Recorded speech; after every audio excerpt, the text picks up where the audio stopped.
కదా. నానా ఏంటి పరిస్థితి అని ప్రియ దేని బిడ్డలారా అడుగుతుంటే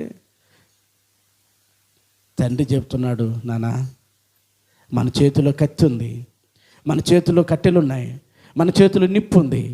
గొర్రె పిల్లని దేవుడే చూసుకుంటాడు, దేవుడే చూసుకుంటాడని ప్రియ దేని బిడ్డలారా ఇద్దరు కొండపైకి వెళ్ళారు. దేవునికి స్తోత్రం.